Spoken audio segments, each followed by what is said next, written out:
এই মুহূৰ্তত দিব বিচাৰিছো আন এক গুৰুত্বপূৰ্ণ খবৰ। ৰাজ্যত পুনৰ লাভ জিহাদৰ দৰে এক জঘন্য কাণ্ডৰ ঘটনা পোহৰলৈ আহিছে। এগৰাকী মুছলমান যুৱকে এক ভয়ংকৰ কাণ্ড সংঘটিত কৰিলে। নিজৰ পৰিচয় লুকুৱাই এগৰাকী হিন্দু যুৱতীৰ সৈতে অবৈধ সম্পৰ্ক। ৰাজ্যত পুনৰ লাভ জেহাদৰ ঘটনা। দিনক দিনে বৃদ্ধি পাইছে লাভ জেহাদৰ ঘটনা। এইবাৰ নগাঁৱত লাভ জেহাদৰ বলি এগৰাকী অসমীয়া যুৱতী। দিনক দিনে সমাজত বৃদ্ধি পাবলৈ ধৰিছে লাভ জেহাদৰ ঘটনা।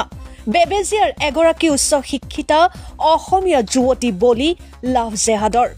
আছাদুল ইছলাম নামৰ এগৰাকী চলচলীৰ মুছলমান যুৱকৰ সৈতে যুৱতীগৰাকীৰ হৈছিল প্ৰেমৰ সম্পৰ্ক। আছাদুল পূৰ্বৰে পৰা আছিল বিবাহিত আৰু এটি সন্তানৰ পিতৃ। কিন্তু আছাদুলে অবিবাহিত বুলি পৰিচয় দি যুৱতীগৰাকীক বিয়া কৰাইছিল।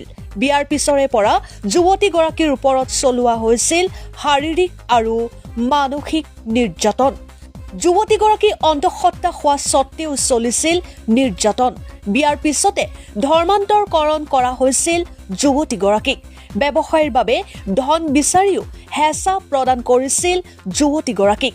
বিয়াৰ পূৰ্বে যুৱতীগৰাকীয়ে নগাঁও চহৰৰ ঢিংগেটত চলাইছিল এখন বিউটি পাৰ্লাৰ। ন্যায় বিচাৰি এতিয়া যুৱতীগৰাকীয়ে নগাঁও সদৰ থানাত দাখিল কৰিছে এজাহাৰ।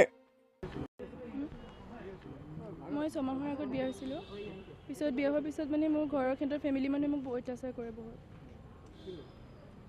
আৰু মই বৰ্তমান প্ৰেগনেণ্ট হয়। কিন্তু তাৰ মাক আৰু তাৰ যিটো আগৰ ৱাইফ আছিলে তেখেত মানে মোক হেৰি কৰে, মাৰপিট কৰে। আপোনাৰ নামটো? চিম্পী দত্ত। চলচলি নাৰামাৰী। কি নাম আছিল? আছাদুল ইছলাম। আৰু আপুনি অৰিজিনেল ঘৰ? বেবেজিয়া জামুগুৰি। কিমান দিন আগত বিয়া কৰিবলৈ আবদ্ধ হৈছিলে? 6 মাহমান হৈছে। কিয় আপোনাক খেদিছে? মানে মই যে ঘৰৰ পৰা পইচা আনি দিব লাগে সিহঁতৰ মাক দেউতাকক। আৰু মানে ল'ৰাটোৱে কি কয়, ল'ৰাটোকো মাৰে এনেকুৱা। মোৰ যিটো হাজবেণ্ড হয় তাৰ মাক আৰু সিহঁতৰ ফেমিলি মানুহে তাকো মাৰে, কয় পইচা আনি দিব লাগে এনেকুৱা কথা। চিনাকি হৈছে 2 বছৰমান। তোমাৰ নামটো সলনি কৰিছে, ধৰ্মান্তৰিত কৰিছে। বেগম কৰি দিছে। ইছলাম ধৰ্ম ল'বলৈ কৈছে।